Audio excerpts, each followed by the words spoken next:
started up.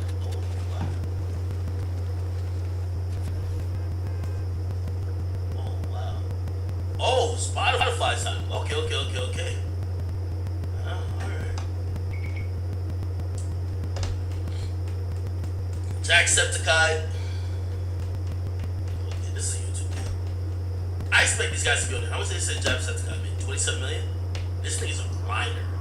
I wonder how much face rug made. He's a grinder when it comes to like YouTube. Buddha Cotton, I don't know who that is. Preston, I don't know who this nigga is either. Jesus, who are these folks? Okay, let me get to the people. This is like a TikTok chick again. Zach King. Drewski! Okay. Drewski, $10 million. Let's talk about it. By the way, I'm giving you my opinion if this is a low ball or if this is accurate or if it's too high. $10 million, Drewski. I think it's a little bit low. I would have him closer to 15. I think Drewski was about 15 million last year. Drewski's one of those people that is really great for brands. Like, he's the person that I wouldn't be surprised if, I don't know if he was in last year's, like the ad for like the Super Bowl commercial, but he's a guy that's kind of in that realm. Super clean image, no controversial shit. I mean, likability on like a billion, everybody loves him, right? White people aren't intimidated by him, which is also important. He fits in with them perfectly, right? So he's cool enough that culture, he doesn't affect culture. White people love him. He's cool with everybody. Like he's really the guy. He's the guy. I ain't gonna lie. If you don't think he made $10 million, you're tweaking. And I'm telling you, he made $10 million off most of his main sponsors. He's an ambassador for Happy Man. He got like certain other deals that, bro, I'm telling you, he's a guy who's over time. I'm not gonna compare him to Kevin Hart. I'm not gonna say he's totally even as funny or maybe would have the career like Kevin Hart did, because Kevin Hart was legendary in stand-up, but he is in a rarefied air where, look, okay, thank you, look, corporate partners include Nike, Google, and AT&T. Nigga, who the fuck does Google even want to partner with? Who the fuck does Google? That's what I'm saying. He has such a clean image. And by the way, for every, like, this is the thing, right? Like, there's so many different ways to skin a cat and make money in this game. Yo, in Drewski's lane, you want to be just straight clear, clean cut, right? Like, Blueface getting a lot of noise and attention, but you don't want to be tied to business with him. They will be like, oh shit, I slap commission, or we don't want that. Maybe you don't seem like grinding the YouTube channel or some reality show, but like the brand deals are gonna be top tier. Like his brand deals, I don't know if he's repped by, I gotta see what agency he's repped by, but listen, I can see I still think it's a little bit close to 15. I think Forbes is always gonna lowball everybody for the most part. Yeah, I don't know if you agree. Addison Rae, ain't she a porn star? Oh, she not. Let me see. On TikTok. Okay, whatever. She might. I don't believe.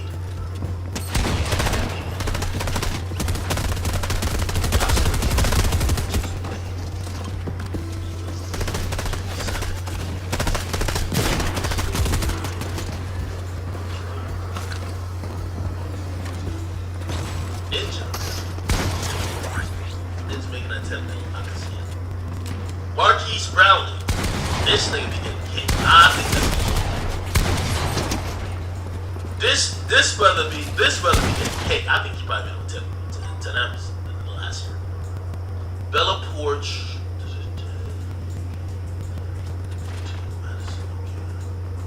Nick Merckx. How much did Nick Merckx make? 11 million? Yeah, my boy Nick Merckx. He's a fucking beast and a grinder. And a grinder. Yo, damn, look. He has exclusive contract with Twitch, sponsorship from he's like trained. Yo, he's like he's like the Twitch Joe Rogan. You know what I mean? Like there is a, you know why Joe Rogan has this big audience? I've been seeing everybody be like, oh no, he talks about everything. Shut the fuck up. Yo, the majority of the audience, the majority of people in America are white, middle-aged guys that love UFC, football, and shit like that. Joe Rogan represents them. That's just the reality.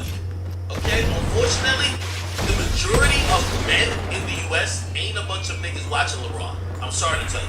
Okay, it's the reason why football is just always the most popular sport. And Nick Merckx, just like Joe Rogan, represents those guys. Like I'll be talking to like some of these black broadcasters. You're never gonna be Joe Rogan if you're black. I'm sorry to say. Bunch of white dudes don't want to sit and watch you, nigga. They want to watch the closest thing to them, which is like on a Twitch level, Nick Merckx. On a podcast level, Joe Rogan. Okay, it is what it is. You know what I mean?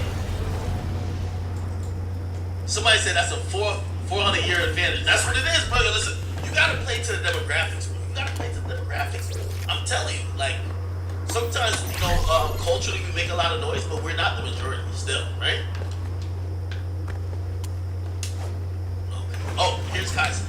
Kaiser comes in at number 44, $4.7 million. So of all the creators, Kaiser boasts the highest engagement rate. Oh my God. Engagement rate of 25%. Do you know what that fucking means? 25%. Yo, a good engagement rate is 3 to 4%. I'm telling you the truth. Why? First of all, if you have 1 million followers, just put it in perspective, 1 million followers, 3 to 4% is actually 3 to 4% is actually like 30 to 40,000. It's something like 30.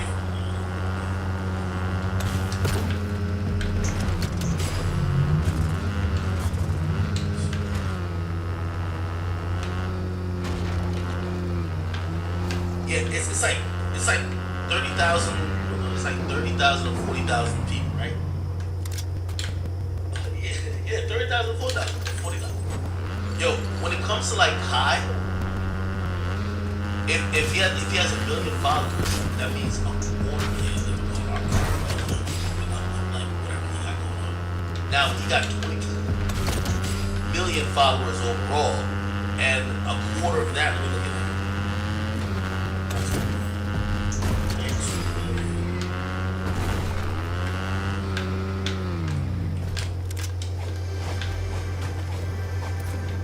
So he has 6 million people constantly like interacting with him. That's a huge amount of people. Now I'll tell you this, earnings wise, 100,000%. I'm gonna just keep it a being with you. Earnings wise, of course, he's making way more money than $4.7 million. Okay, he's making more money than $4.7 million.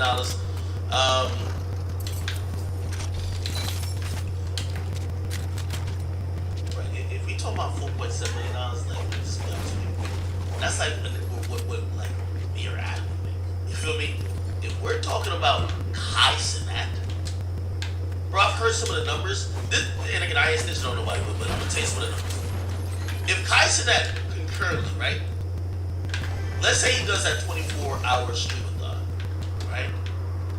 With Offset, and he's averaging like 70,000 people. I don't know what his ad deal is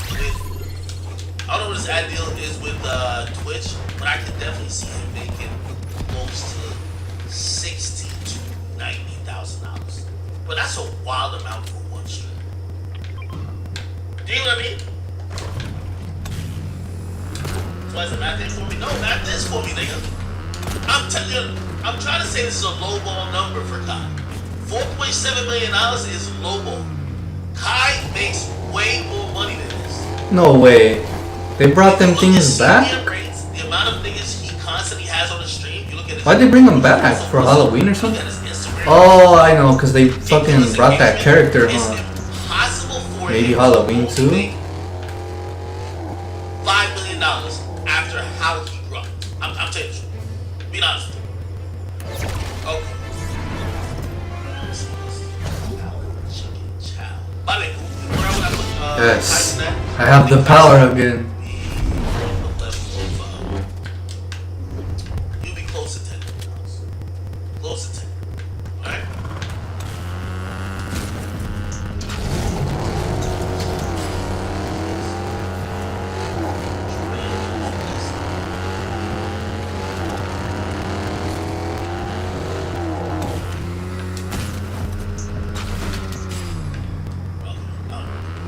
surprised I didn't see speed on this bitch. Hey, yo, real quick. And I'm not gonna derail the stream. I'm not gonna derail the stream.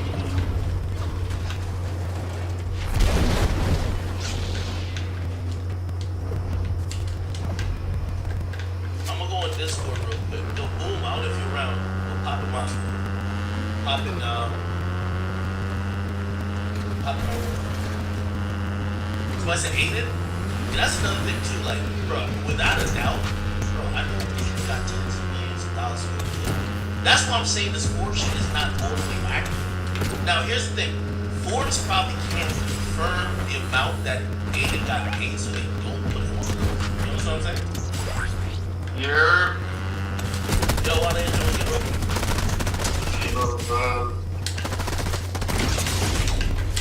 Yo, that list was, you ain't getting some respect to some of the people that's on that list, man. With some big heavy hitters on there. Who? Man, the girl Maria Bree, she lit. Then my boy Adam, he was from TikTok. Adam who? They even had the last person on the spot was hilarious. They even you peep the comments. That was the chick that destroyed Bud Light. She got the last spot. Dialing? Well, the Transformer, or she that destroyed Wait. that destroyed Bud Light. Got the last spot. Oh, Dylan Mulvaney? Wait, it's a Negro? It's a Negro, right? Yeah, that's the issue. That's the one that destroyed Bud Light. I gotta update my fucking Transformer detector. So this is a nigga. That's a nigga. That's the one that destroyed Bud Light. What do you mean they destroyed Bud That's the Light? one that they get the deal to. That's the one that get the deal to when all the white people got mad. So Bud Light gives this woman a deal. Or this Yeah, man, this person a deal. And their core following, which by the way, remember I was talking about Joe Rogan and Nick Merckx? White American middle-aged men like football, UFC, Joe Rogan, Nick Merckx, they do not like trainers. I'm gonna keep it a beat. Hey.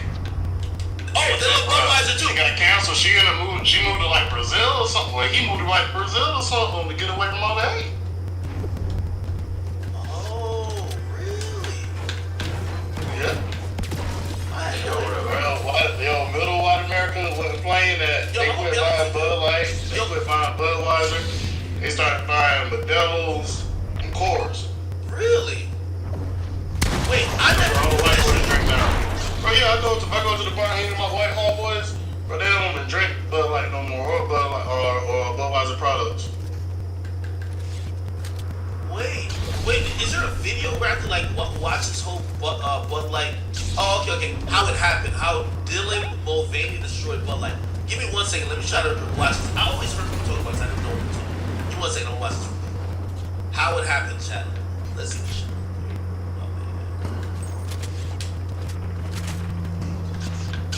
Took lofty heights, with Bud Light one of the best-selling beers in the USA. But the firm has had a tough few months, it has to be said, from being the best-selling beer for years and years to being pinned and ignored in big numbers. Hi. One thing I will not tolerate people saying about me is that I don't like beer. One person seems to have caused all of this. Dylan Mulvaney. Wait, the nigga name is still Dylan? Dylan is a nigga name, right? In an Instagram video celebrating a full year of womanhood, just a 20-second clip caused the downfall of one of the world's largest beverage companies. Funny though it may be, a downfall like this is not unheard of. For example, when Twitter launched their verified blue tick badge last year, a fake Eli Lilly Twitter account caused their share price to plunge 4% in one day after a tweet about making insulin free, which would have resulted in millions, if not billions, in lost revenues. But how I should have fucking pushed him. destroy their brand? Here's how it happened. Budweiser and their parent company, AB InBev, have some stellar history when it comes to advertising. The phone. Hello? Who is that? It took the firm almost 2 decades to establish the Bud brand as one of the core beers in the US. Robert Lackey, one of the marketing execs, said it took us 20 years to take Bud Light beer to the #1 beer in the country, and it took them just 1 week to dismantle it. If you don't know what's happened recently, here's a quick summary. Bud Light has a reputation of being more of a macho or frat boy beer brand, but near the end of the NCAA's March.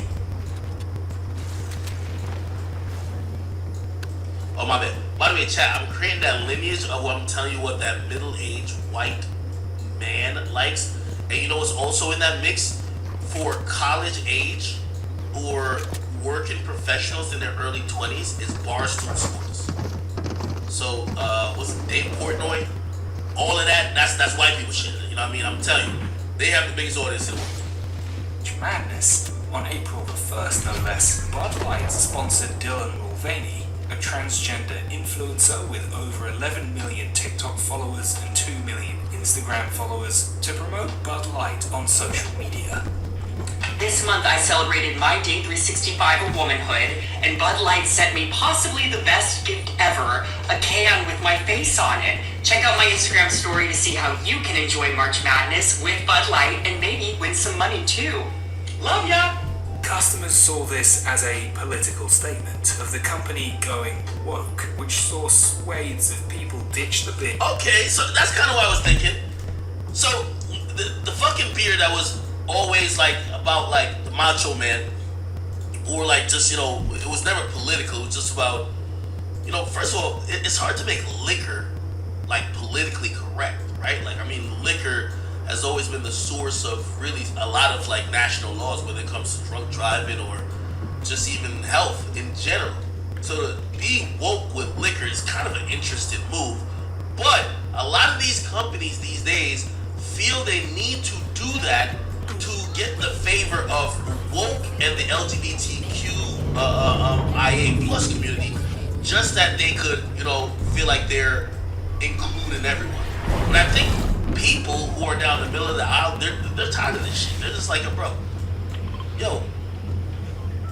And I'm pretty sure the people who got mad at this Budweiser Bud Light shit, they probably was just on some shit like, bro, we don't give a fuck about trannies. We just don't want it on our fucking beer. Like, don't send us no political statement on the beer, my nigga.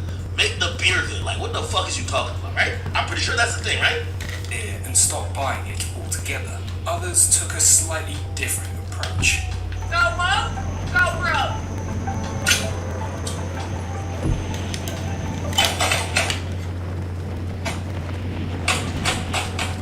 Whilst some thought it was initially an April Fool's joke, Bud Light announced that it had launched a legitimate partnership with Mulvaney. Bud Light's VP of Marketing, Alyssa Heinerscheid, the first woman to lead the brand in 40 years, announced, Ain't that a bitch? I wonder if they've done a statistical report to show when women lead shit, they always go towards woke shit. It feels like. And perhaps that's one of the reasons is that they were a marginalized group for so long that maybe they empathize with other groups that are allegedly marginalized. Because, put like this, the first time they give the woman the keys to the fucking company, what do? They literally start doing, they literally be like, yo, let's team up with the train.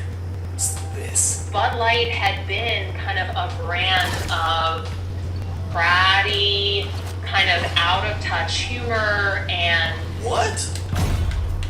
Yo, this is the thing about, like, yo, with all due respect, man, like, yo, we love y'all women, man, but sometimes, man, like, y'all don't get it.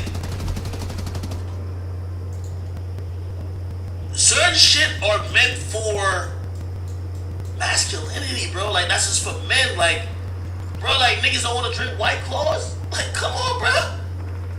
it was really important that we Now, had. granted, I don't fuck with Budweiser, but I understand what it might mean to, like, white middle-aged, or it doesn't have to be white middle-aged men, just men in general. Bro, like, imagine, like, shit, that's the beer you drink with the homies, and now, like, they've turned into the tranny beer. Like, what the fuck going on? Had another approach. This brand is in decline. It's been in decline for a really long time.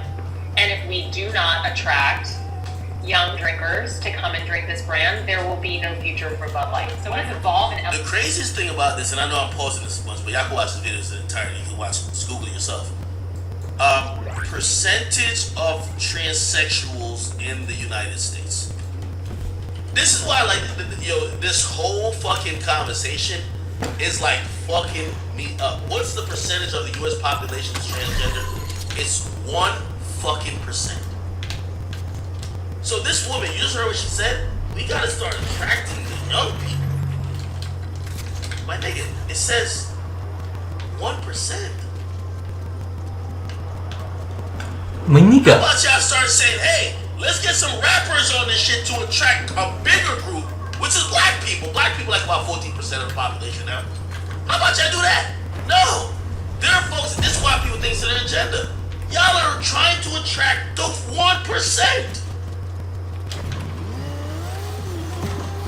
This shit crazy. elevating. It means inclusivity. It means shifting the tone. It means having a campaign that's truly inclusive and feels lighter and brighter and different and appeals to women and to men. And 3 weeks after this promotion, the company saw a huge backlash and had lost more than $5 billion in value, seeing a huge movement of Bud Light fans turn against the business. Many celebrities got in on the revolt, with Kid Rock shooting up some cases, Travis Tritt deleting all Anheuser-Busch products from his tour Hospitality, and Riley Green changing his lyrics from Bud Light to Coors Light.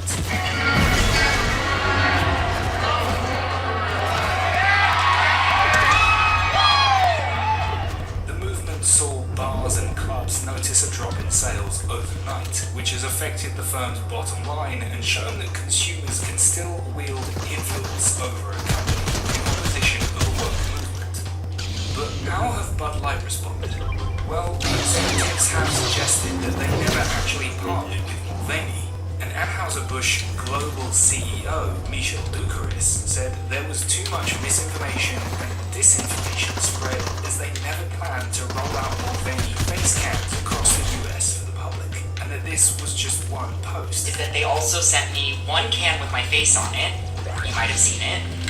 And funny story, I had the can around my house. Yo, this is a whole nigga right here, right? Is this the Mulvaney nigga? But then I realized, wait, I need to protect this can. So I hid it somewhere, and now I can't find it because I hid it so well. But when I do find it, I feel like it needs to go in a museum, preferably behind. Yo, you can see that this is like a fundamental difference between like women and men, right? Like, you can see like this person who's trying to be a woman. You can see the muscle like density, like the muscle mass of a man is much different than a woman. Like this nigga looked like a buff, or not even really buff in man standards, but he would be a buff woman in a fucking skirt. Like I don't know how he thinks he's looking like a woman. Behind bulletproof glass. But a letter sent to retailers. Do they shave down their fucking like Adam's apple and shit? And what happened to the mustache? I ain't gonna lie, man. I couldn't get rid of my goatee if I wanted to try. Grey Eagle, which distributes the beer around St. Louis, claimed that the ad was the brainchild of an ad agency campaign. It read, Anheuser-Busch Shakeup no longer worked for the brand. A source inside the Anheuser-Busch confirmed Alright. I think we got into the gist of it. Alright, bet. Yo, hey, that's a little bit. Okay, my bad. I'll mute it up. Yo! Yo, what's the word, Yeah. Now, while I enter, you just put me on some shit real quick. I appreciate you for that. I don't know if you guys knew that. Like, I've seen the story flow in and out, but like, honestly, like, I because it's not that urban, it hasn't really touched the urban sphere that much. Like, I never really reported on it or really knew the details. But now I get it. I completely get it. It's like, yo, there's certain things that's kind of traditional. Bro, you just don't want woke agendas fucking with it. And I'm pretty sure the majority of the people who are saying we're just anti-it, you know, they probably don't even give a fuck about, like, yo, I'm gonna be honest with you, I don't know what other people think about transsexuals or transgenders. Most people just don't care. Do y'all think over there, maybe there's certain fetishes of people who like that? We're not gonna demonize nobody, but here's the thing. We don't wanna talk about y'all over here, number one. Number two, we don't wanna change up how we're living for y'all. And I think that's kind of just what it is, right? I think that's fair. I don't think that's like transphobia and shit. nothing like that, right? It's like, Hey, and you know I be around a lot of white people. Let me tell you something that's crazy. Like in 2023, yeah, a white girl, her parents would rather her be with a nigga than for her to be with a girl being a lesbian. wait, say it. These white chicks, like you know, like you from the South, you know how their parents might be very conservative or whatever. Mm-hmm. They would rather their daughter be with a nigga than to be a lesbian. Well, I would have just. I mean, I'm guessing this is falling like in political lines, but it's more than politics, right? I believe this is almost like tradition. Like when I look at this, I don't even look at politics. I look at tradition. It's like, and I see someone said, Jay Singleton, thank you for that in the YouTube chat. They say, yo, I guess they work in a restaurant. They say, yo, we don't even carry Bud Light in the restaurant I work because of this. Bro, it's White people put mine in that shit. yo, it's a certain shit, bro. You don't want politics in, bro. You don't want politics in certain shit. And I'm gonna be honest with you, I gotta commend the consumers, and I wonder, have we done that? And I'm asking y'all this question. Maybe I can help me. Like, maybe I'm not remembering right. Has black people done that in terms of like showing that we could vote with not purchasing, right? Because that's exactly what this is. I'm looking at the stock price. Stock price fell. This looks like a whole thing that happened. People are not fucking with this brand because they're trying to be politicized and they're trying to do this. Oh, let's bring in the trans community. Which, by the way, I'm pretty sure the people who drink Budweiser, Bud Light, they don't care if trans people like it. They just don't want the brand turned to be, hey, let's make this a trans drink. So yeah, 100%. Any group can vote with their wallets, bro, and that's what you're supposed to do, right? Because going online and complaining about it is not really going to change these people's bottom lines, and it's not going to encourage any sort of change with their, I guess, marketing tactics. So you're supposed to vote with your wallets. As far as black people are concerned, they have 1.6 trillion in purchasing power, and that's a lot of money. So, you know. And also too, like country music stood behind this movement. Like, just watching everybody in the country world and people I know that's in that world and stuff who works in it, like, that was a big thing, because a lot of people have Bud Light and Budweiser now, but they don't have none of that. Yo, by the way, everybody drinking Coors and Miller. By the way, you know, as much as they try to accuse the hip-hop community of being homophobic and transphobic, you know which community doesn't really shift from their ideals or their traditional values? That country audience. Like, they're still pretty traditional in the shit that they like, shit that they promote, and the shit that they want. You know, but if you listen to some of the mainstream narrative, they'll act like, oh, it's hip-hop or black people that's the most homophobic or transphobic. When, like, shit, I don't think if this happened, like, if they put, like, a gay nigga, if they put Saucy Santana on the face of motherfucking, I don't know, Ciroc, niggas are still drinking Ciroc. Like, they're like, oh my god, we're boycotting this. You know what I mean? They're not gonna do it. I feel like black people don't care. Yeah, black people don't give a fuck about so, like, hey, they say put a nigga on top. That's how we look at it. Yeah, like, yeah, I'm telling you, no, I definitely believe that, again, us as a collective, as African Americans versus blacks, right? We don't vote like how the white people vote. And I don't even think it's like a concerted, oh, they need a few people to tell them.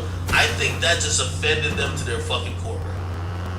Somebody said Saucy Santana rap snacks a little crazy. Nah, yeah, imagine if they made a Saucy Santana rap snacks. Yeah, maybe the people don't fuck with that flavor, but they're not gonna abandon the whole brand. I don't know. Alright, anyway, yo, who else on this list? Let me get back to the list. Who else on this list actually surprised y'all, if anybody? What do y'all think about I'm surprised that boy, bro. I think Adam. I'm surprised Adam made it up there. He came from TikTok but Vine. He was a big Viner. I'm surprised he's still like. Has he put out content still? But I'm surprised he Adam that high Adam on the list. Adam who? He had a full name up there. He's like this Middle Eastern looking dude. When you scroll down on the list, you will see him. Yeah, no, actually, I think I know who you're talking about. A lot of Man, you people. gotta throw some respect on Red and Link. Oh, who? Throw some respect on Red and Link. Red and Link, man. Good mythical morning. You gotta throw some respect. Oh yeah, good mythical morning. Them niggas lit on YouTube. They like try different food and stuff, and like rank them and stuff. They've been lit for years. Yo, I thought Addison Rae was a porn star. She's a TikToker. Right there, you just passed them. The Ray, Adam, yeah, Addison Rae, she's a TikToker. Oh, Adam or he? Yeah. I feel like I've seen him on YouTube before, right? Yeah. Adam or he? Does he do pranks? Or no? Yeah, he do some pranks and like little comedy videos. I'm surprised he even made it on there. Yo, whatever happened to what's that nigga named King Bob? I know he had a show on, what was it? He fell off, but they did give him a show on Netflix. Yeah, nah, he started doing movies and shit. So King Oh, Bob yeah. fell off. Yeah. There was another nigga on there, he got it there. That nigga was named Matt Rayford. Bruh. Matt Rife? Matt Rife. Every white bitch love him. Like, if that nigga come, when he come to my city, I'm going to the concert because it's gonna be all the white bitches there. What? Matt Rife? I'm telling you. Matt Rife got the white bitches Oh, on this guy lock. right here? What does he do? He a comedian. He do stand up and stuff. Is he Bruh, funny? he got, like, I'm going to the concert just to get white bitches. All the white bitches are gonna be there. The white bitches go. Every time I go on social media, white bitches talking about him. Shit. You can talk about it in Wale even since you're bringing up comedians and shit. Like, yo, what happened to Fat Boy SSE, bro? I think he pivoted to the rap stuff and he just kind of abandoned all the like for example, Drewski's doing a little bit of music. Like I think Drewski's gonna put out a compilation album at a certain point, but Drewski's still doing it on a funny level. I think Fat Boy, and this is the thing. That's why I say Drewski's like amazing, because I think Fat Boy at a point once he got lit, he started getting offended by people who call him fat. You know what I mean? Like while before that was part of the shtick. Like nigga, they were laughing at you or maybe with you because you're fat. And who cares? You're laughing, right? I think after a while he was just like, yo, I want to be a rapper, and I want y'all niggas to take me serious. So fuck that comedy shit. So I don't think. Go ahead. My fault, bro. My fault. So, do you think like how last stream we were talking about, you know, people taking DDG serious? Like, do you think being a YouTuber or Instagram celebrity or whatever? Yeah. Do you think that kind of stunts your growth as, like, if you want to be a musician? No, a musician. I mean, depends on what type of music you're making. Like, again, put like this. Fat Boy SSC went from, like, entertain everybody and everybody laughing at him or with him to now saying, I'm against him. Like, his music is like, I'm a real nigga type shit. You feel me? You know, I think for black men, it's hard to pull off that like, you know what Lil Dicky did? Like, Lil Dicky's playing around with music and he's still kind of doing all satire through music. But, like, a lot of people look at music and they want that respect. So, they don't kind of do parody through music or, you know, try to be like, you know, as, you know, kind of keep that hilarious effect through it. They just want to be seen as gangster. I feel it. And the only reason why, like, I'm asking is, like, so, like, look at Cardi B. Like, how she did the whole... A lot of people do love and hip-hop when they're already kind of popping. But she kind of was like, okay, she did the strip shit, did love and hip-hop, and then she made a music career out of it. Like, that's kind of like... That's like a unicorn. No. Or how can you see it? Well, you got that story wrong. So Cardi was doing music before Love and Hip Hop. Her music wasn't connected, right? So obviously she linked up with Cardi like later on. But here's the thing with Cardi. Cardi became Kershaw Rock. In the sense of, we all know Kershaw Rock's music is garbage. But Kershaw Rock at this moment is lit because a lot of women love her, right? So a lot of women love her, and that's why she's lit. If she gets a good writer, right? If she gets a pretty good writer and gets some hits, she could easily be a musician. Her music is just trash right now. But is she supremely lit? Yes. Cardi had people fall in love with her for her personality, for these viral videos. I don't know if you remember back then, it was her and a few other people that was like, Fat Boy SC was one of them, Boop was one of them too. Because I remember there was a company that came to me and they wanted me to, like, they hit me up because they were like, they thought I knew Cardi. They said, yo, Cardi is like a really popular Instagram person. They wanted to sign her in a contract for like her rights and some other shit. And I remember they had just signed Boom, the same company that signed Boom, right? So like around that time, Was it Life Global? No. Life Global did do some stuff with Boom, but that wasn't the company. Anyway, the point what I'm trying to say is that people fell in love with Cardi's personality, then she got great writers. Or she started making better music. Which I think that Control Rock could have a chance in music. She just got to get the writers. You know what I mean? Which is different than like if you're trying to compare it to like a Fatboy SNC or whatever the case is that I don't think people liked him, or it's hard for a male entertainer to get people to love them that much that then they could do music afterwards, right? Because females, it's a little bit different. Men, people usually expect you to be tough. And by entertainers, let's just specify, you mean media personalities. What do you mean? What do you say? Like, it's harder for male entertainers to get people to like them. I mean, that's such a broad word. I think in the context of what we're talking about right now, you're more so specifying like media personalities. Yeah, I mean, what's a media personality? For all media personalities, like Cardi B before her music hit out was a media personality. Like I wouldn't even say media personality, because media personality usually is pigeonhole you to being involved in the media. I think all of these people are personalities. Fatboy SNC to me is a personality. I just think as a female personality / influencer, it's probably easier for people to just like you. And at that point, like for example, like Drewski got to pump out skits for people to like him. They don't just like him because he's him. Right? They do like him, but they don't like him because he's him. With Control Rock, they like her because she has just gone through shit. They like her because she's her. So okay, I think I understand what you're saying. Like the females don't necessarily have to lean into like content creation and the fact that like it's traditional content. They can just show up on the. Has Krishan Rock made content? Like, technically, yes. But is she doing what, like, say, a Instagram comedian like DC Fly back in the day, or Fatboy SNC, or Drewski, or Ben Don is doing? Like, hey, I'm trying to put out. No, her life becomes the content. And honestly, most men don't get that opportunity.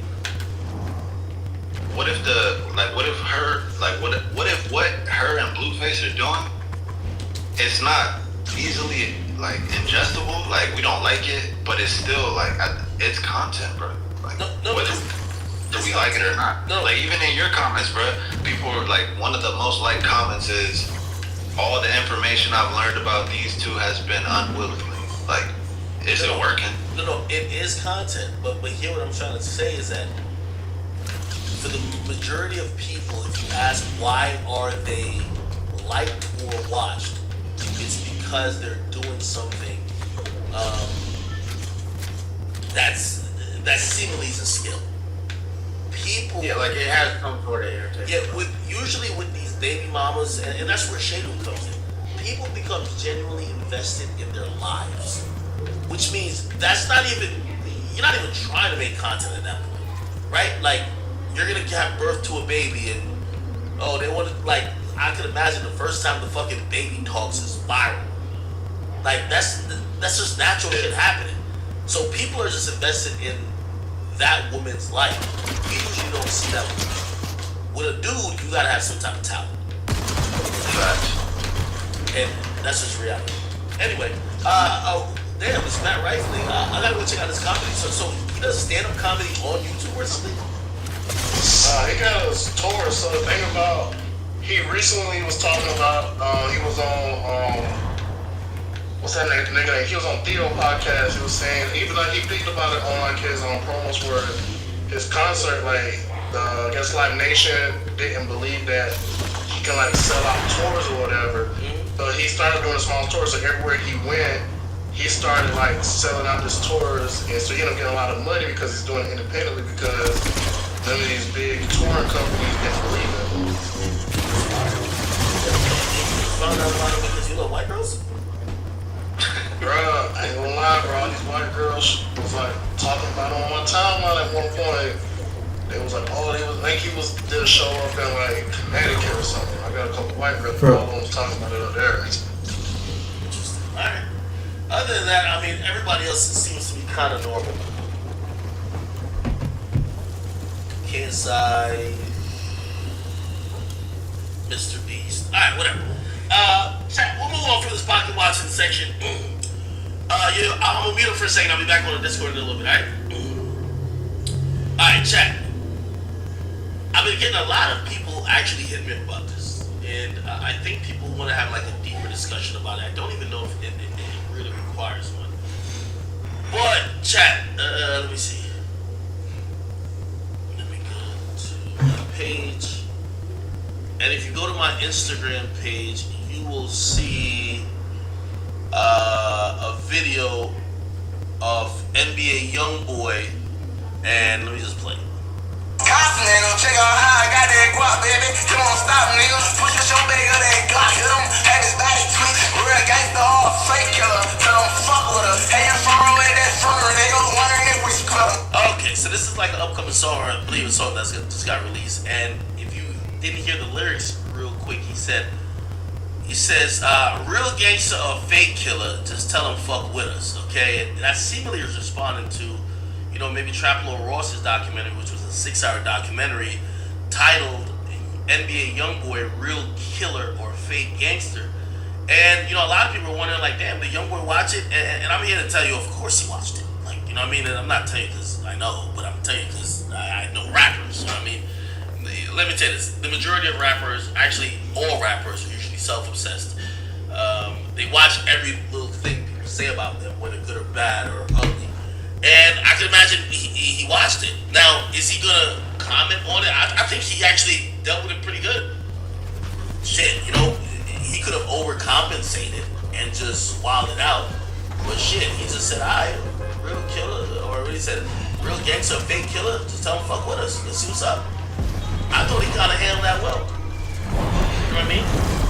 I see some people who are like really, and I don't know where y'all want to come across on like viewing these documentaries as such, but people felt like I've been getting a lot of people who have been saying, Trap Lord Ross, he's only exploiting the negativity in terms of these artists, and he's doing it for views or whatever the case is. And I kind of gotta disagree with him, and I think some of these artists that we all love, the intent behind why they're so lit is because there is that belief that these guys are who they are. So someone or anybody doing a documentary investigating that, especially if they're not doing anything that I guess you would call police work, because they're using publicly put out information, Instagram lives, tweets, song lyrics. I mean, I think that's fair game. I'm not knocking. You know what I'm saying?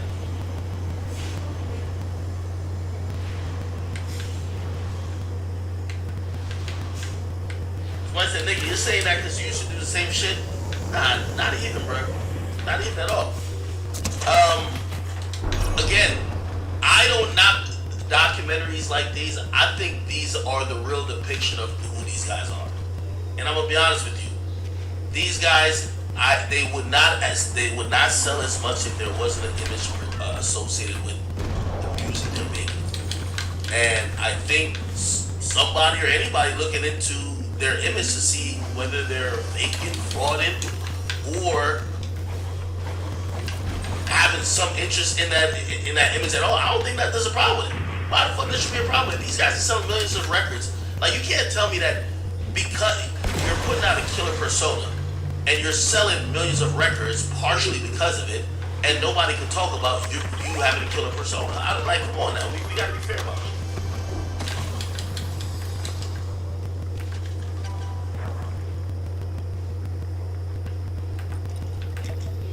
I said, what? Why be music not hit no more? I don't know. Let me go to this page. Yeah, I think it's not hit no more.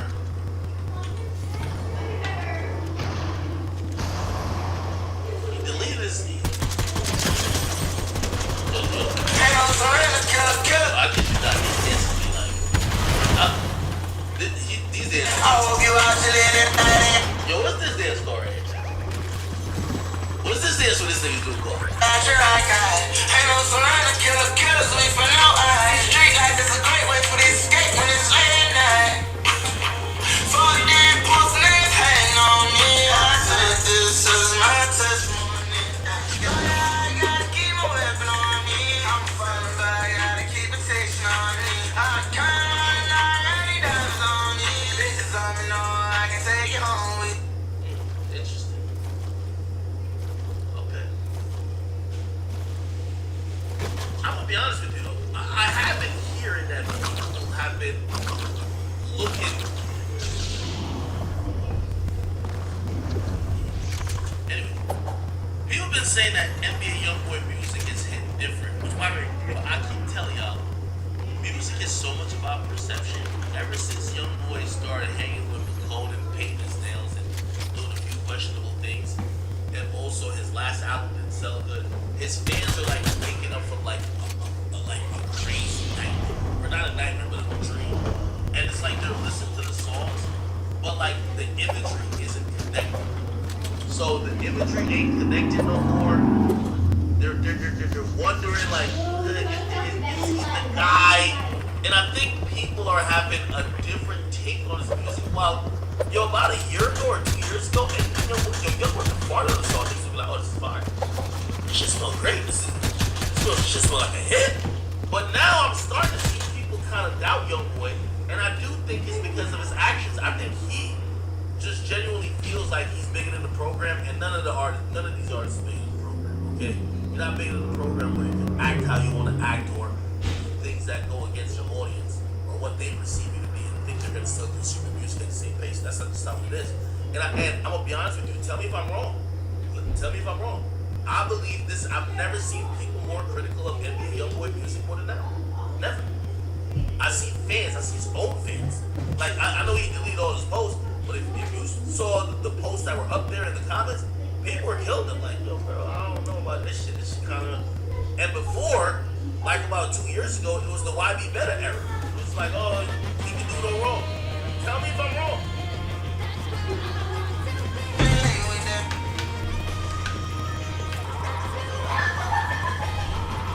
Comments look good, but the end is a first. It's the Instagram comments that look good.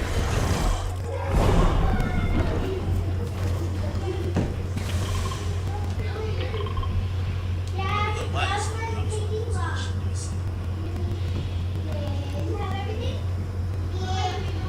I posted shit today.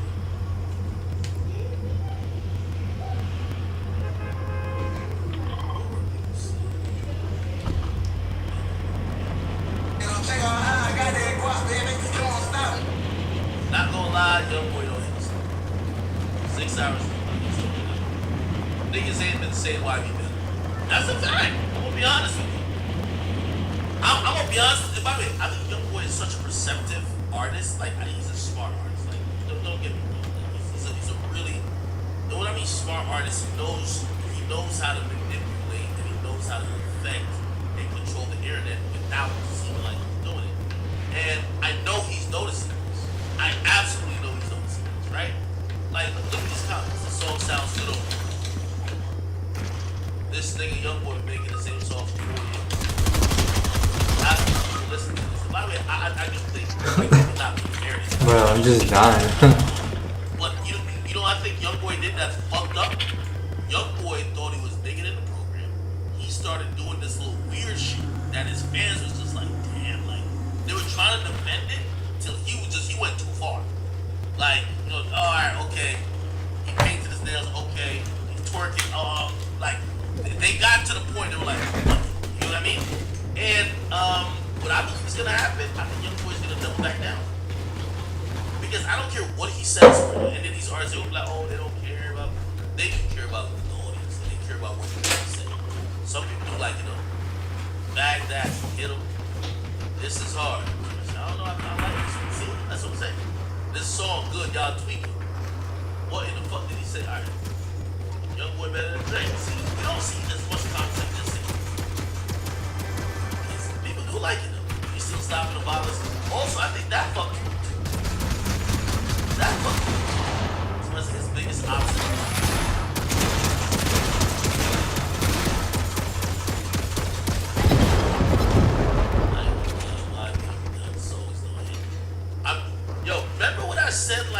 a while back. My thing is that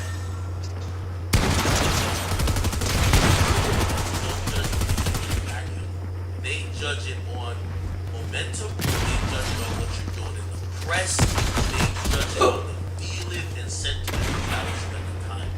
Not saying if you got an actual banger, they won't say it's still hot, but you have biases going into people judging the music. Right? Probably be a lot better in here. Right?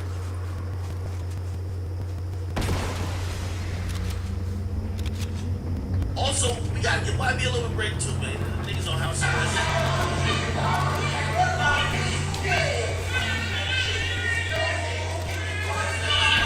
These three is kids.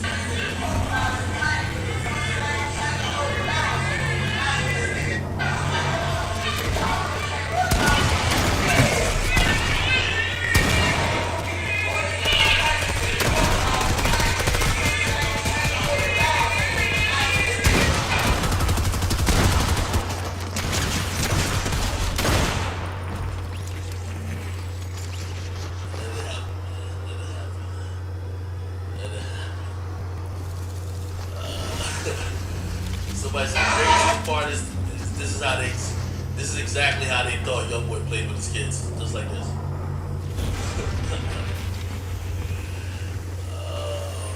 Alright, people, okay.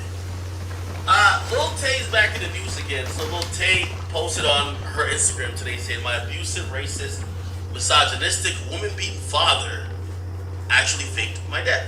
And the guy is Christopher J. Hope, and she's saying this is her father. Yeah.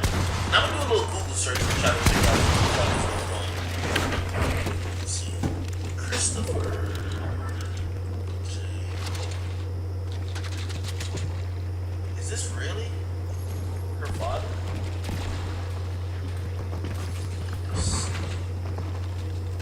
There's a page that's up, but it's only up for 9 hours.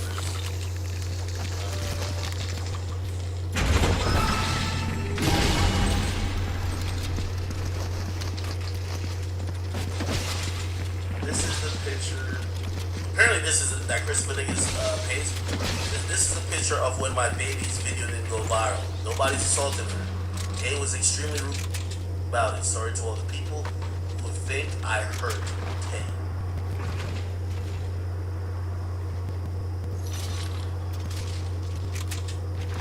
Then he posted, I'm so sorry for everything I did, my poor baby. What the fuck? Is this a real account? Some people say it's a fake account. Oh yeah, this is wild.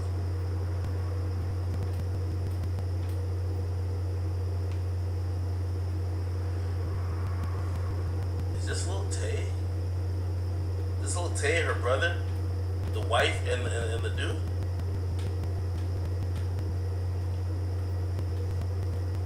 You know what's so funny with everybody feeling bad for Lil Tay, right? Is that, listen, I don't know if her father's abusing her or not.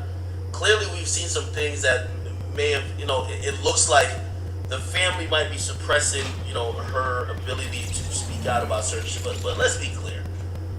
Lil Tay was straight up garbage, right? Like, Lil Tay was the definition of the worst of that clout era where people just said and shouted out dumb shit for attention. I don't know if you guys remember Lil Tay's videos, but, I don't know why people all care about Lil Tay. If anything, she should stay the fuck off the internet. I don't know why people want her on the internet. This is how we create Krishan Rocks, okay? Now, I'm not saying she should be abused or anything of the sort, but I'm not opposed to a parent saying, yo, you've been doing all dumb shit online, and that shit is just not in line with the values that we taught you. And also, to keep it real, that's not the path we saw for you. Wait till you become 18. When you were 18, you could go do what the fuck you want to do. But y'all remember the Lil Tay videos? These were horrible. Look at this shit. It's Lil Tay. Let me tell y'all something.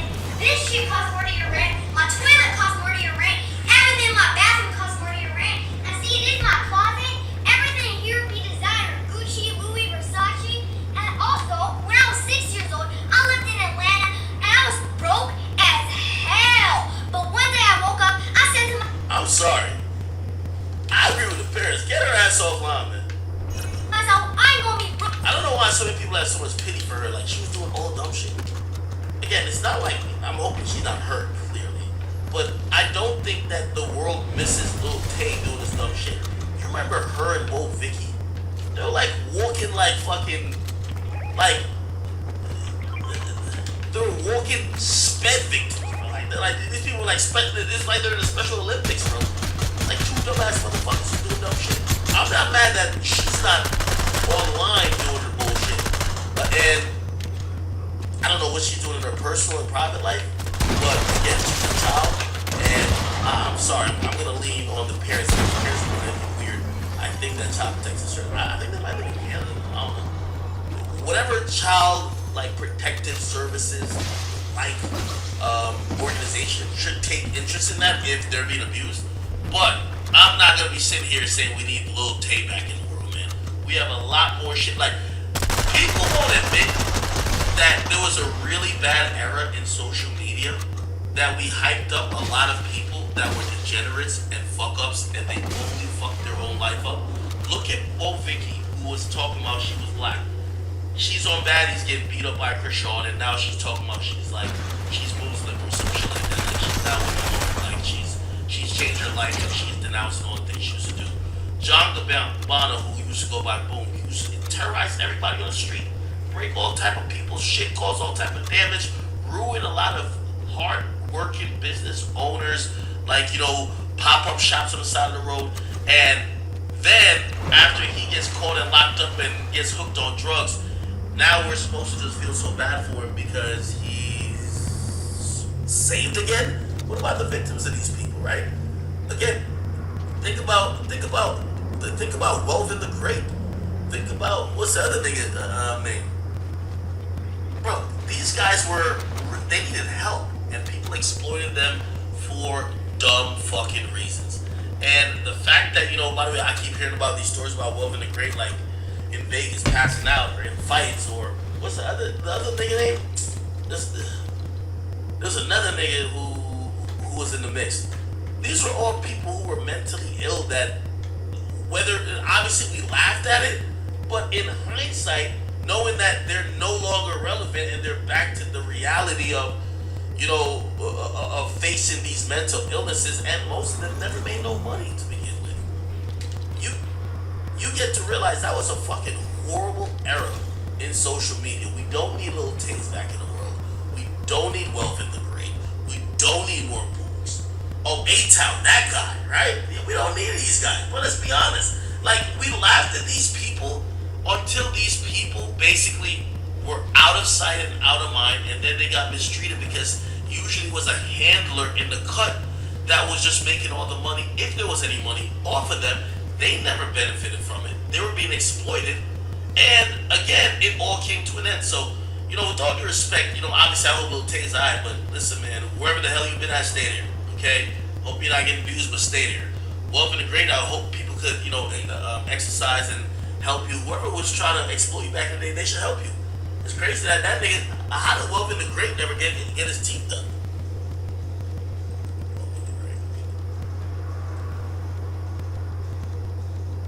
This is the Gotti type of nigga, right? Like, come on, man. A lot of these dudes, they're strung out after having all that fame. Hey, well, we don't talk about these guys. My man right here won't got nigga shit. It's sad if you ask me. Sad, okay? Oh shit, I think I got a bag. Look at him. Oh, nigga.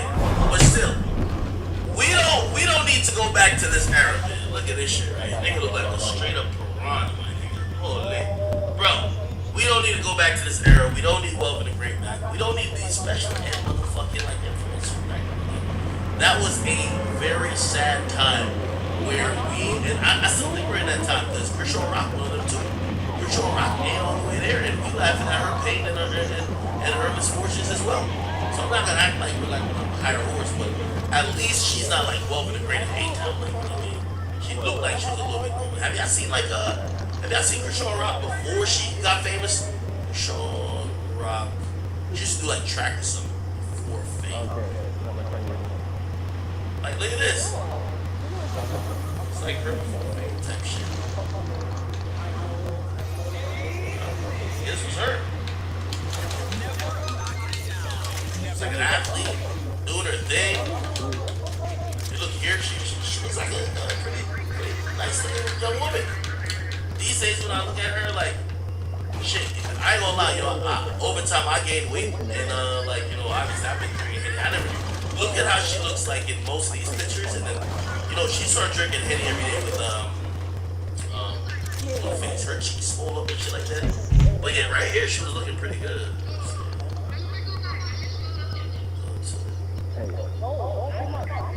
Right here, all these pictures look nice. Like right here, she was looking really good. This is before like 17 tattoos, a missing tooth, smoking like a sailor. Crazy. Anyway, that little tape thing, I'm glad she's not back on social media. That shit was horrible. Okay, let me see what else is going on. J. Cole has released Colin Kaepernick's letter to the Jets requesting to join the practice squad. Now, first and foremost, let me say this. By the way, J. Cole, go back to my rant from yesterday. You doing every fucking thing but rapping, nigga. Fuck releasing a letter, nigga. Release an album. Fuck releasing a letter, nigga. Release an EP. Fuck releasing a letter, nigga. Release a fucking freestyle. What the hell? Now, here's the thing. Colin Kaepernick, brother. I know you got like this little afro. I think you mixed it whatever. I ain't even trying to just make it like that. You have to call it space. Brother, your plight with the NFL, you know it pains me when I gotta start agreeing with a nigga like Jay. Even though Jay did snake you a bit. But I ain't gonna lie. Brother, first of all, you're the biggest. Colin Kaepernick's the biggest waste man activist I've ever seen.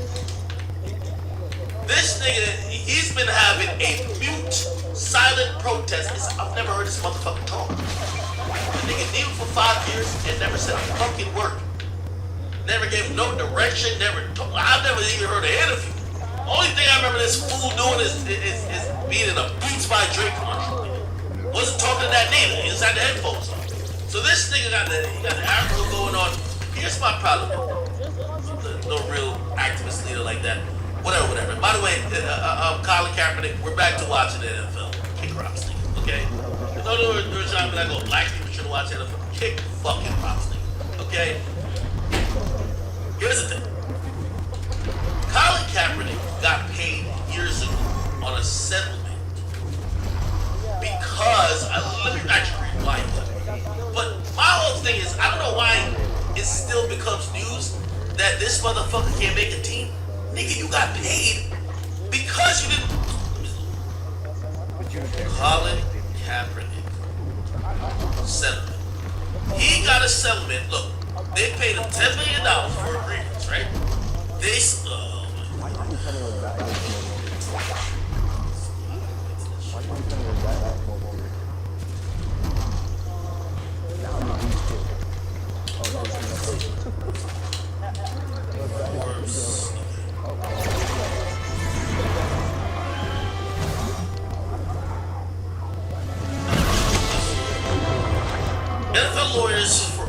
NFL lawyers for player Colin Kaepernick.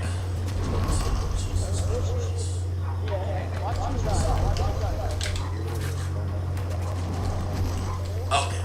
The NFL and lawyers for players Colin Kaepernick and Reed Jordan announced Friday they got to a settlement of a complaint of collusion by players. They claim that football team owners blackballed them because they had protested by kneeling. Okay? So essentially, they got paid, right? Because it was a decent enough case or a good enough amount of proof that owners did not want to sign this dude because he was protesting, right? So he was kind of blackballed. So they gave him a settlement for that. My whole thing is that, bro, you continue this thing about the NFL's racist, etc. You already got the settlement black. Still trying to go back in the NFL. And here's the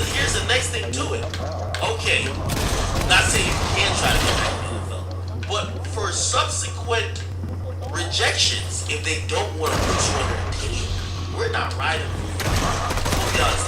Colin Kaepernick hanging up. Okay? You were supposed to take the fucking activist route. You got paid by the NFL. They're not letting you back in. And by the way, they should.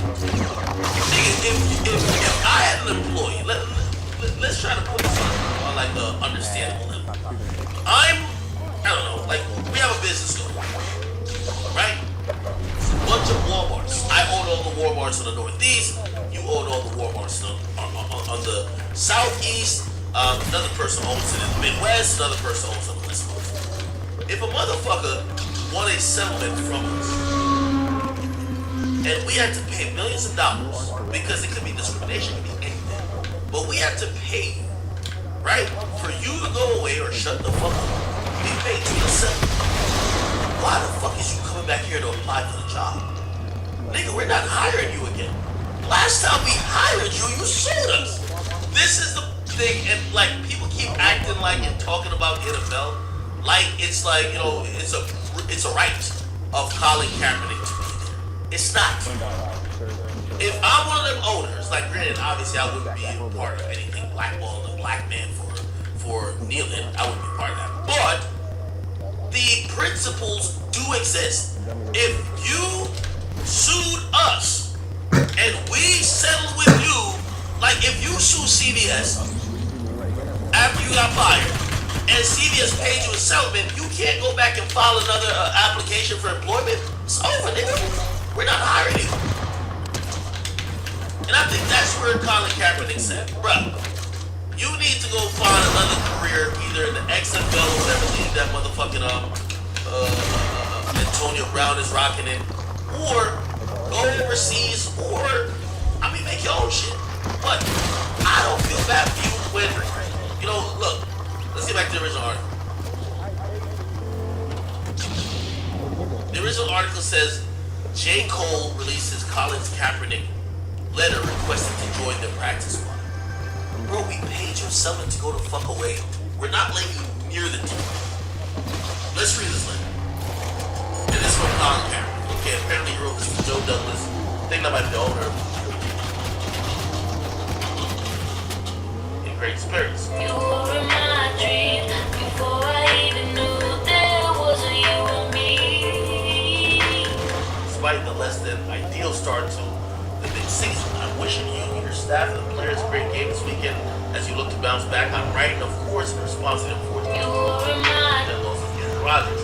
I know the aspirations this season were and still are to win a championship, and so that of Hall of Fame size hole will need to be filled as best as possible to keep the team on a Super Bowl track. As of right now, Zach Williams is charged with that task, and I wish him and the rest of the team the best moving forward. However, I know there are currently depth issues at the positions, and I've heard that the backup spot is likely to be filled by a veteran quarterback. As much as I would love the opportunity to fill that spot, I'm writing you in hopes that you can imagine a much different approach involving me. I would love to be honored and extremely grateful for the opportunity to come in and lead a practice squad. Okay? I would do this with the sole mission of getting your defense ready each week. If I were able to fill this role for the team, I believe this allows for multiple things. One, gives the defense... I would just stop reading this fucking letter. J. Cole, you should have threw this in spam. You should have shredded this, J. Cole. What the fuck are you talking about? Let me tell you this. Why the fuck would you put... And again, I hate to be seeming almost like I'm siding with a white man, but I'm just talking to principle. We fired your bitch ass. We wasn't gonna hire you back. You sued us. You want some money, and you're now applying back at the same job. We don't want you, nigga. I'm sorry. Colin Kaepernick, I don't care how good you are, they don't want you. You look mad desperate, nigga. They're not gonna put you on the roster. They don't even want you in the practice squad. Nigga, you could even be the nigga in the parking lot telling niggas, oh, you got an A-pass, go over there. They don't want you at all, nigga. Stop begging. You look pathetic. J. Cole could be with you. Martin Luther King Jr. grandson could be with you. What's that ambulance chasing ass nigga? The one with the glasses. Anyway, any of these niggas can be with you. You're not getting back in the fucking league, nigga. Okay? That's just how it goes. You don't sue your employer, get a settlement, and come back to work. It don't work like that, nigga. Not in the league that you're not entitled to be. Okay? That's just the reality of it. They don't want you on the practice squad. They don't want you parking cars. They don't want you out there in the rain with the little yellow jacket on, talking about, okay, go that way. No, they don't want you directing traffic. They don't want you at all. And as much as I appreciate the plight that you initially started off on, you're looking like a man without a country. Because you're looking like you fumbled the activism ball game. You know why? You started off by kneeling, but you ain't had no other step. What happened is you started off kneeling and you let Jay-Z come grab the ball because you fumbled. So now, there's no more activism shit for you to do. Okay, unless you want to be on some mice on, picket sign type of shit, which is garbage. Now you're talking about you trying to get back in the league. No, you're not getting back in the league. This whole thing about, you know what I mean? Bruh, they don't give a fuck about your talent. I agree with this owner, and I agree with everybody in the league. I would sign this thing back in. If I got a company, you sue me, you're never getting back. Sorry. But we gotta be honest with you, like, nigga, take you and your motherfucking afro, nigga, and you know what he should have done? And this is where I think, and this is the last thing, because I don't also look like I'm dog pile on. Brother, let me just be honest with you and tell you the truth. Jay-Z finessed you here. Jay-Z came in, met with the NFL leaders, sweet talked them and said, that bitch ass nigga Kaepernick, first of all, he can't talk. He can't complete a sentence, much less a pass. He's garbage. I'm Jay-Z, best rapper of all time. Actually, he's really Drake, but he writes the best rapper. He says, when I talk, I'm home. Everybody listens. I'm gonna let niggas start fucking with the NFL again. All you gotta do, promise me that in 10, 15 years, I will be the first bid that I'll be the first up, that if there's a new team that needs to be bought, my bid will be considered first. Not only that, let me run all the parties here. What's the biggest party in the world? The Super Bowl halftime show. I'm running the show from now on. He's the one who got Usher, he got his wife up there, he got Rihanna, he got everybody. You know what this fool Colin Kaepernick should have done? Bro, how did you not finagle yourself in there? If I'm you, you could have spoke out to the black community and say, yo, listen, Jay-Z, with all due respect, like, yo, you just came in. The NFL season is here. They are showing out with the brilliant fans. Show me where you're at. All eyes on me. And you looking at me? Yeah, all eyes on me. All eyes on me. What you looking at me? Know you like what you see? Know you like what you see? Know you like what you see? All eyes on me. All eyes on me.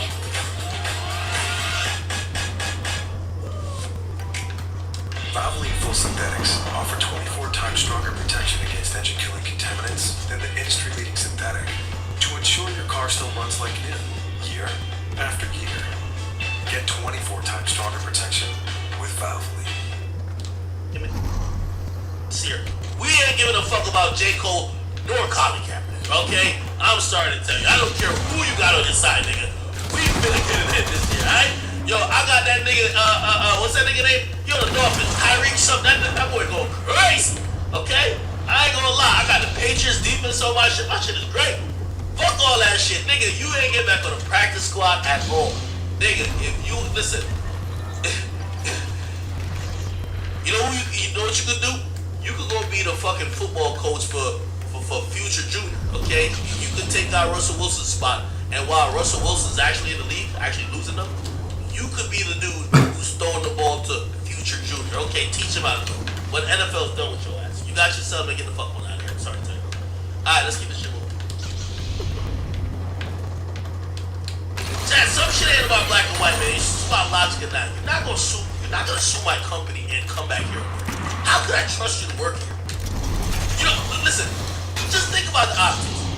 The moment you hire the nigga, he's the biggest distraction. He's the biggest distraction. Now the media wants to go watch practice squad games. Now the media wants to interview you about the inner workings of the organization, and probably also wants to egg you on that anytime The coach pulls you out of a few plays. You know what the media's gonna say? Do you think it was racism? Do you think it's because you have this afro? Do you think it's because you kneel a few? Man, fuck out of here. Niggas don't want you in the league no more. Your time is over, nigga. It's a wrap.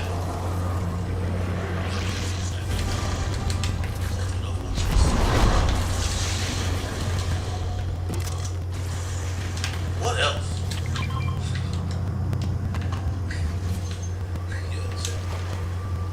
Yo, chat, am I like unnecessary mean, or do I like to spit like straight truth? I think I be just like giving the truth on it. I don't think I'm like trying to be mean, but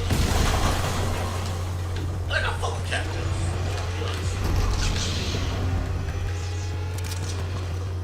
Oh, let me see what else is going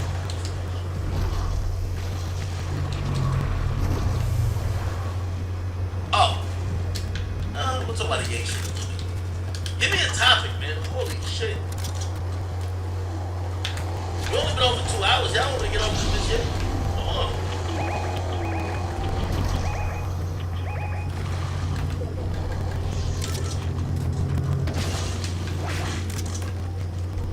Talk about the ex-Island boy pulling out a blicky. What? An ex-Island boy pulling out a blicky? Oh, thank y'all for that. Yo, my mixtapes. I gotta stop the malarkey, bro. I gotta stop the malarkey.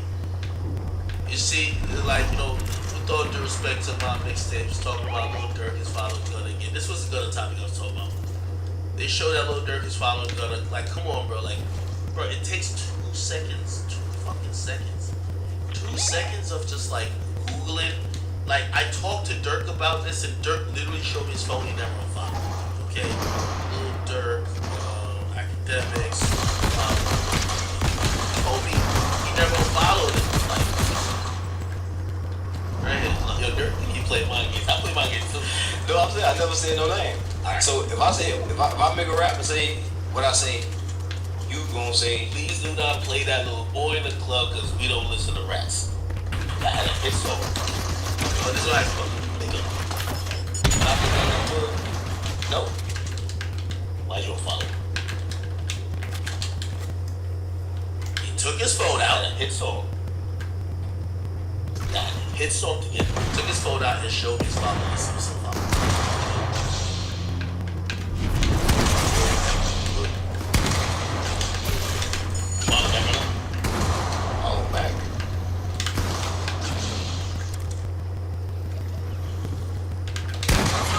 Fuck. No, nigga.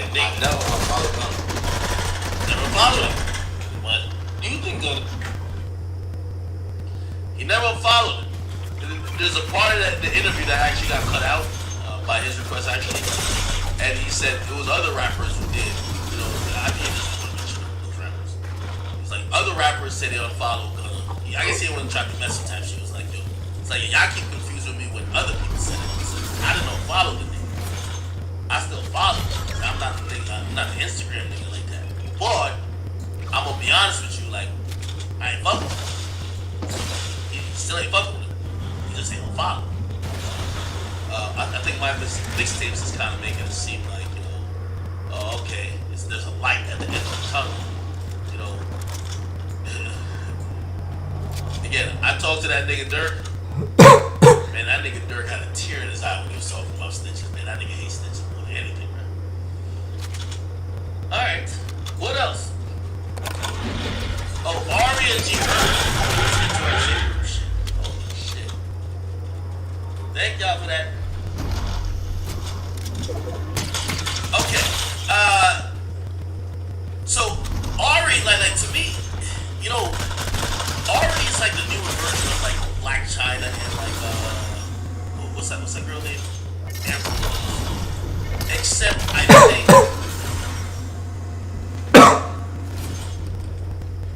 oh my god, I'll be guys. Peace out.